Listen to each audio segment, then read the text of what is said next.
फार वाईट वाटतं बघ तिला पाहून. बघ ना, आत्ता कुठे सुख आलेलं ग तिच्या लाईफमध्ये आणि हे सगळं होऊन बसलं. प्रेरणाचं हे असं आणि तिकडे समीर सर त्यांचं काहीतरी वेगळंच सुरू आहे. किती विचित्र वागतात माहितीये ते. अगं, कित्येक दिवस झाले ऑफिसला पण येत नाहीयेत. त्यामुळे सगळी कामं पेंडिंग आहेत. हो ना, मी पण फोन लावला 5-6 वेळेस पण लागतच नाहीये ग फोन. बरं जाऊ दे, त्या पुढे गेल्यात. राधिका, हो हो आलो.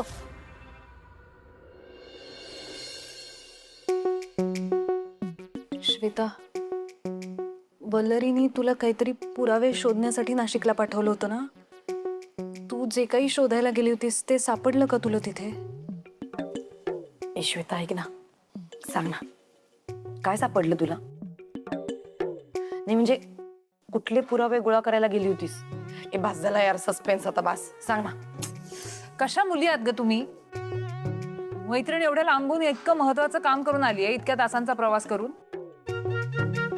तिला चहा पाणी सरबत काहीतरी विचाराल का नाही? कामाचंच विचारताय. यात किती त्रास होतोय मला, गरम होतंय. तू जास्त भाव खाऊ नको हा श्वेता. वल्लरीने एक काम काय सांगितलं असं तर लगेच काय तिची असिस्टंट समजायला लागलीस का तू? तुला वाटतं पुरावे तुला गोळा करायला सांगितले म्हणून तू डिटेक्टिव्ह आहेस? आणि मुळात पुरावे फक्त वल्लरीला दाखवणार अशी शपथ घेतलीस का?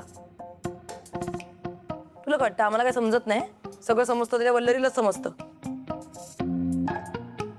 तिच्या दाखवणार आहे. नाही, दाखवणारच आहे, पण फक्त वल्लरीलाच दाखवणार आहे. असंही वल्लरीने एक्सप्लेन केल्याशिवाय तुला काय कळणार आहे का? मग कशाला उगाच. ए शाणे, तुला काय वाटतं देवाने फक्त तुला अक्कल दिली आहे, आम्हाला नाही दिली आहे? बघितलं कसं बोलते, बघितलंस प्रेरणा? जा गे जा, नको सांगूस. तुला काय वाटलं तू आम्हाला सांगितलंस तर आम्हाला कळणार नाही? कसं कळेल? स्वामी, या दोघींच्या भांडणामुळे ना मला जुने दिवस आठवले. अशात सतत भांडत असायच्या एकमेकींशी. क्षणात भांडायच्या, क्षणात एकमेकींच्या गळ्यात पडायच्या. हे दिवस मला पुन्हा दाखवा ओ स्वामी. या दोघींचं हे भांडण बघून ना सगळा त्रास एकदम विसरल्यासारखं वाटायला लागलंय.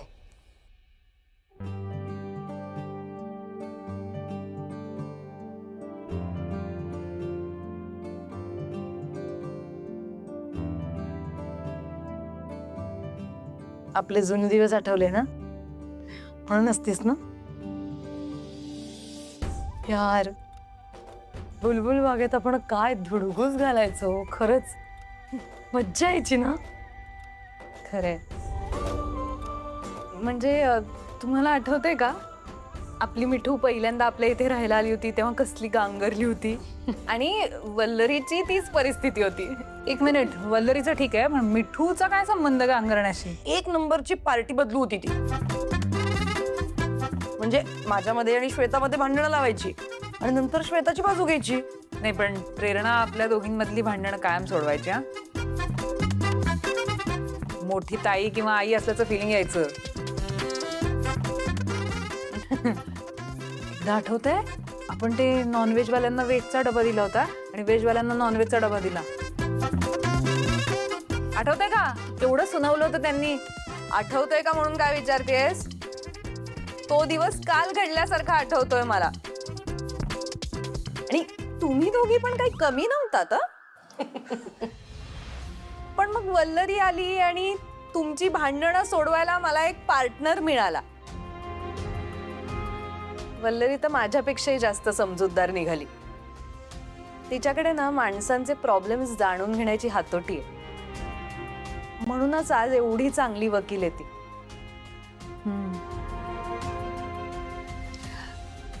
आपली मैत्री, आपली मजा मस्ती, आपलं कनेक्शन, बॉन्डिंग, हे सगळं लग्नानंतर हरवलं का ग प्रेरणा?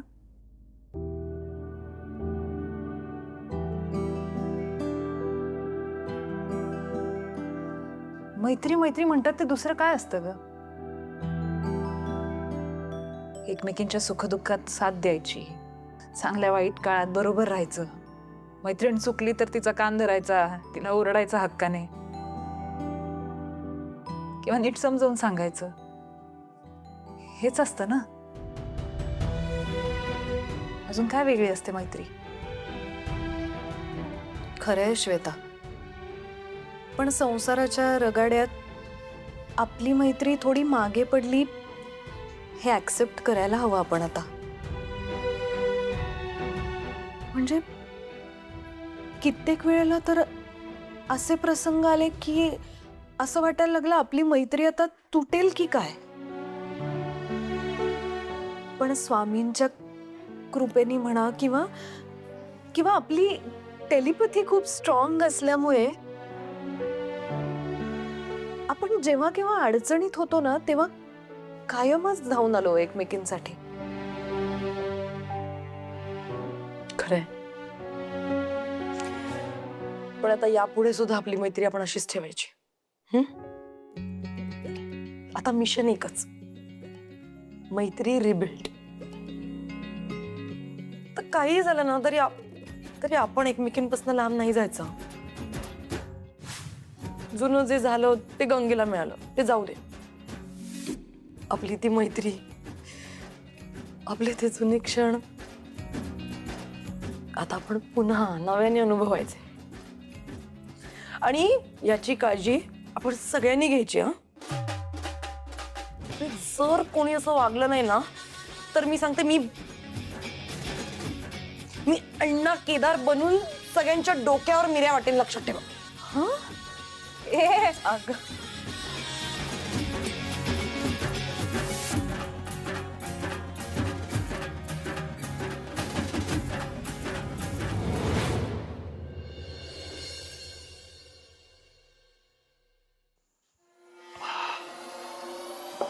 वल्लू, श्वेताताईंनी नाशिकमधून जे पुरावे आणले आहेत ते नेमके काय आहेत हे आत्ता तरी आम्हाला सांगशील का?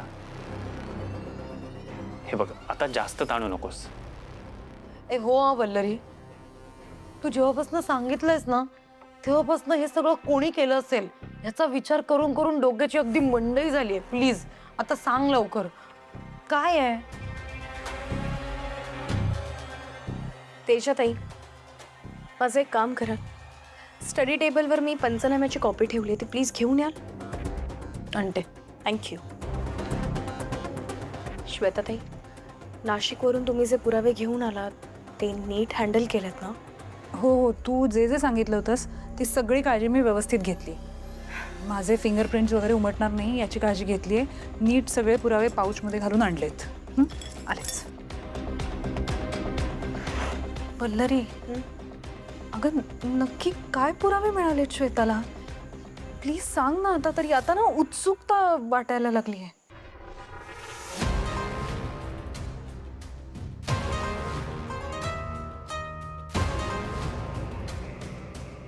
आम्हाला जेव्हा कायद्याचा अभ्यास शिकवला जातो तेव्हा कुठल्या गुन्ह्यासाठी कुठलं कलम लागू होतं, कुठल्या गुन्ह्यासाठी कुठली शिक्षा असते एवढंच नाही शिकवलं जात. त्याशिवाय सगळ्यात महत्त्वाची गोष्ट म्हणजे गुन्हेगार कसा ओळखायचा हे शिकवलं जातं. अनेकदा डेड बॉडी आपली गुन्हेगारापर्यंत पोचायला मदत करते. आणि मी पंचनाम्याचे रिपोर्ट्स वाचलेत. तेजाताई, ओपन करता? तुम्ही एकदा वाचा. या पंचनाम्याच्या रिपोर्टमध्ये अण्णा केदारवर ज्या गनने गोळी झाडली गेली ती गन आहे CHS 211285. ही गन तिच्या ॲक्युरेसीसाठी आणि स्पीडसाठी ओळखली जाते. आणि पंचनाम्यानुसार प्रेरणाताईंनी अण्णा केदारवर ज्या अंतरावरून गोळी झाडली त्या अंतरावरून गोळी अण्णा केदारच्या शरीराच्या आरपार जायला हवी होती. पण पंचनाम्यात स्पष्ट लिहिलंय की गोळी अण्णा केदारच्या शरीरात सापडली. अजून एक सांगायचं झालं तर प्रेरणाताईंनी गन पहिल्यांदा हातात घेतली होती. आणि पहिल्यांदा जेव्हा माणूस गोळी झाडतो तेव्हा त्याच्या हाताला त्या गनमुळे झटका बसू शकतो. आणि त्या झटक्याचं कॅल्क्युलेशन करणं हे प्रेरणाताईंना शक्यच नव्हतं. सो या सगळ्यांनी एक गोष्ट स्पष्ट होतीये, प्रेरणाताईंच्या गनमधून निघालेली गोळी अण्णा केदारच्या छातीला लागलीच नाही. एक मिनिट म्हणजे प्रेरणाताईंनी चालवलेली गोळी अण्णा केदारच्या छातीला लागलीच नाही. मग कुठे गेली ती गोळी?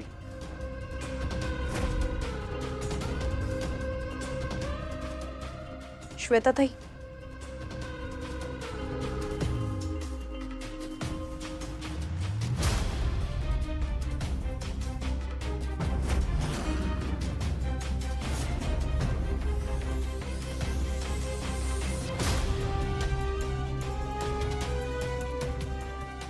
हीच ती गोळी जी प्रेरणाताईंच्या गनमधून निघाली होती,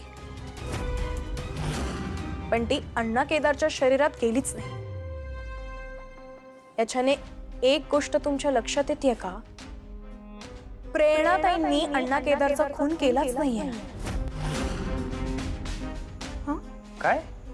कारण त्यांनी चालवलेली गोळी भलतीकडेच जाऊन लागली. स्वामी,